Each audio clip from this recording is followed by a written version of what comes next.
Hey, brothers and sisters. So it's Friday, and we don't know what day and hour the Lord is coming, but it is Shemini Atzeret, which is the 8th day in Israel. The rapture can happen any day. In Israel, it starts at sunset, which I believe is already passed, and it goes through sunset on Saturday. And I had kind of a surprise. I was on the phone with Karen in Israel, born again Jew, and she was talking about John chapter 7. And when I went to go look at it, I'm out here in the garden. The glare is terrible, but it says on the last day, the climax of the festival, Jesus stood and shouted to the crowd, "Anyone who is thirsty may come to me, and anyone who believes in me may come and drink. For the scriptures declare, rivers of living water will flow." And I had written in, last day of Tabernacles. Hey, the bird is singing. Rivers of living water will flow from his heart. When he said living water, he was speaking of the Spirit who would be given to everyone believing in him, but the Spirit had not yet been given because Jesus had not yet entered into his glory. And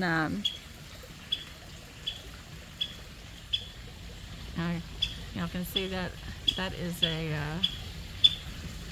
sorry for the shaky camera. That's a Carolina wren shouting from not the rooftop, but close to the rooftop. And this goes from John chapter 7. It talks about the division about who he is. He is the Messiah, still others said, but he can't be, because the Messiah will come from Galilee. How could the Messiah come from Galilee? For the scriptures clearly state that the Messiah will be born of the royal line of David in Bethlehem, the village where King David was born. So the crowd was divided about him. Some even wanted him arrested, but no one laid a hand on him. When the temple guards returned without having arrested Jesus, the leading priests and Pharisees demanded, "Why didn't you bring him in?" "We have never heard anyone speak like this," the guards responded. "Have you been led astray too?" the Pharisees mocked. "Is there a single one of us rulers or Pharisees who believes in him?" This foolish crowd follows him, but they are ignorant of the law. God's curse is on them. Then Nicodemus, from John chapter 3, the leader who had met with Jesus earlier, spoke up. "Is it legal to convict a man before he is given a hearing?" he asked. They replied, "Are you from Galilee too? Search the scriptures and see for yourself, for no prophet ever comes from Galilee." And then what follows, it says that the most ancient, I don't know. Let's see. Oh, well, I can't see. Y'all, I'm sorry, but the glare is just terrible. But the most ancient Greek manuscripts do not include John 7:53 through 8:11, and that's when it goes into the woman caught in adultery. So there I had it. That was on the last day of Tabernacles. And then if you go into Leviticus 23, it talks about the 7-day feast of Tabernacles. The 8th day is also a holy day. Now I had a dream, my first Trump dream, President Trump, my first Trump dream. I had a dream that I heard.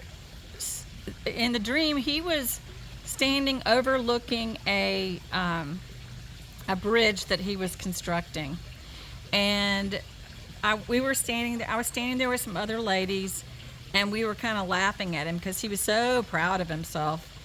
And on the bridge, it was in a herringbone pattern of tiger wood. I looked it up as to what it was. It was tiger wood. Anyway, in the dream, I heard so loudly from the Lord, 8th day, so loud it scared me. I jumped out of bed, and it turned out it was 5:22 in the morning, which the fruit of the Spirit is Galatians 5:22 and 23. And then 5:22 means to lift off.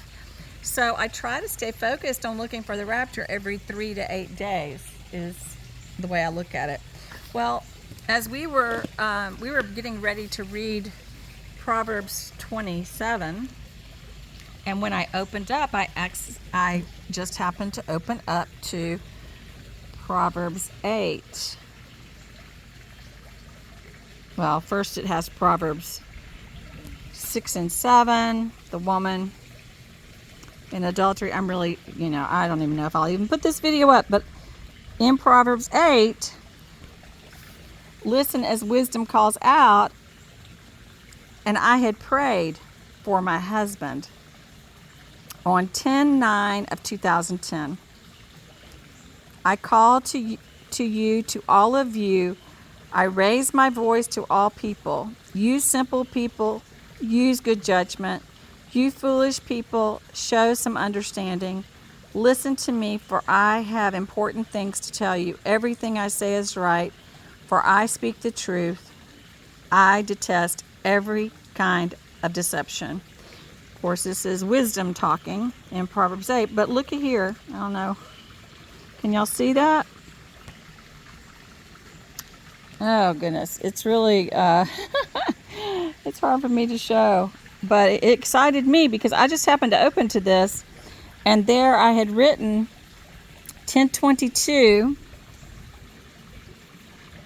10:2:22, and Shemini Atzeret, which is the eighth day, and that in 2010, it was the eighth day. So, hey, why not look for the eighth day, for the rapture on the eighth day? Why not? And if that's the case, we don't really know. Israel's celebrating it now, the eighth day of Sukkot. That's good. And if it's not, the next day on the Torah calendar is the eighth day. And then, I guess the thing was, this thing about 109, 10:9:10, and 109, see right there, 109, 10:9:10 was a new moon of the 8th month back then. But 109 means air, caught up to meet Jesus in the air. And the thing is, 625 and 626, where it talks about the immoral woman, like, that's my husband's birthday. 626 is my wedding day, my wedding anniversary. For a prostitute will bring you to poverty, but sleeping with another man's wife will cost you your life. And really the glare is so bad, but look at, I'm just going to read Proverbs 6, 6:12. What are worthless people like? Worthless and wicked people like? They are constant. I wonder if it's any better if I go this way. They are constant liars, signaling their deceit with a wink of the eye, a nudge of the foot, or a wiggle of the fingers. Their perverted hearts plot evil, and they constantly stir up trouble. But they will be destroyed suddenly, broken in an instant, beyond all hope of healing. There are 6 things the Lord hates. No, 7 things he detests. Haughty eyes, a lying tongue, hands that kill the innocent, a heart that plots evil, feet that race to do wrong, a false witness who pours out lies, a person who sows discord in a family. Now, in the KJV, it would say a person who sows strife, I think, among the brethren. So, this is what divorce does to families. This is what divorce does to children. And I was listening yesterday to a thing by George Barna on CBN, and he says only 2% of Americans have a biblical worldview. They're not seeking wisdom. They really aren't. They really aren't seeking wisdom. How about that? Isn't that beautiful? They aren't seeking wisdom. And Proverbs is the book of wisdom. Only 2% have a biblical worldview. If that's the case, then how in the world are we, we're not, we have to be at the end. We have to be at the end because Jesus says this is way to be like at the end. They would hate him. It's the same thing as when it was 2,000 years ago when they were trying to kill him. They hate him. And they hate in Proverbs 8. It's really easier for me to read when I say it. It's like this woman in Proverbs 7, she went out she wanted to attract a lover to commit adultery with her while her husband was away. Then you go into Proverbs 8, and it's the same thing. I speak the truth and detest every kind of deception. My advice is wholesome. There's nothing devious or crooked about it. My words are plain to anyone with understanding, clear to those with knowledge. Choose my instruction rather than silver, and knowledge rather than pure gold. For wisdom is far more valuable than rubies. Nothing you desire can compare to it. I, wisdom, live together with good judgment. I know where to discover knowledge and discernment. All who fear the Lord will hate evil. Therefore, I hate pride and arrogance, corruption and perverse speech. Common sense and success belong to me. Insight and strength are mine. Because of me, kings reign and rulers make just decrees. Rulers lead with my help, and nobles make righteous judgment. And that's why we're in such a terrible state, because the rulers of this world worship the Antichrist. And they are looking for all the ways that they can kill us all over the world. That's what they've been doing for the last 3 years. That's what they've been doing for many years. And then they don't let us do anything to tell and to warn people about what it is. Verse 17, I love all who love me. Those who search will surely find me. I have riches and honor, as well as enduring wealth and justice. My gifts are better than gold, even the purest gold. My wages better than sterling silver. I walk in righteousness and paths of justice. Those who love me inherit wealth, and I will fill their treasures. Y'all, if we love wisdom, we are wise to be looking for the rapture. That's what we do because we love wisdom. We love Jesus. We want to be taken out of this wicked world. For the Lord formed me from the beginning before he created anything else. I was appointed in ages past at the very first before the earth began. I was born before the oceans were created, before the springs bubbled forth their waters, before the mountains were formed, before the hills I was born, before he, that's talking about Jesus, had made the earth and fields and the first handfuls of soil. I was there when he established the heavens, when he drew the horizon on the oceans. I was there when he set the clouds above, when he established springs deep in the earth. I was there when he set the limits of the seas, said they would not spread beyond their boundaries. And when he marked off earth's foundations, I was the architect at his side. I was his constant delight, rejoicing always in his presence. and how happy I was with the world he created, how I rejoiced with the human family. And so, my children, listen to me.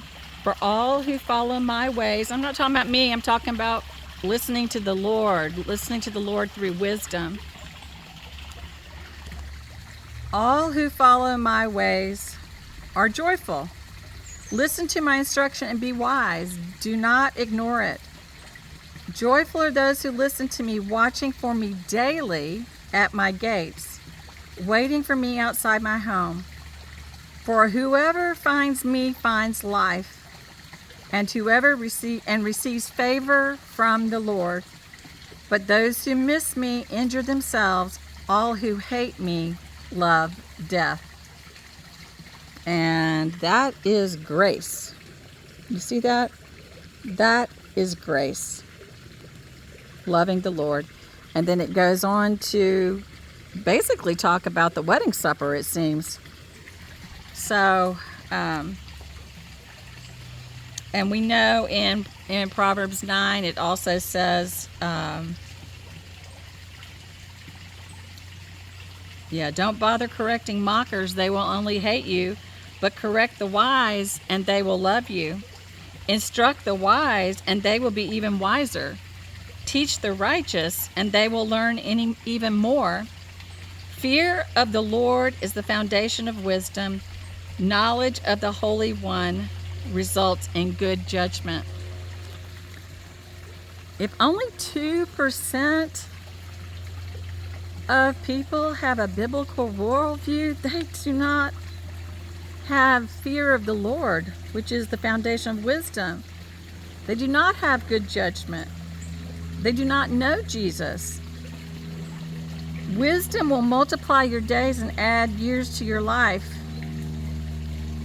If you become wise, you will be the one to benefit. If you scorn wisdom, you will be the one to suffer. So, anyway, I just wanted to say, I'm looking every day, but I would love it. Seriously, would love it if the rapture were to happen this weekend sometime. 7th, sunset, 6th, 7th is when they're celebrating the 8th day in Israel. And then the 8th and the 9th, 10th, 10-9, 109, because we will be caught up to meet, that's caught up, 726 in Strong's Concordance, to meet the Lord in the air. That's 109, 10-9. Could be. Y'all just keep watching. Study your word every day, folks. Study your word. God bless you. Maranatha.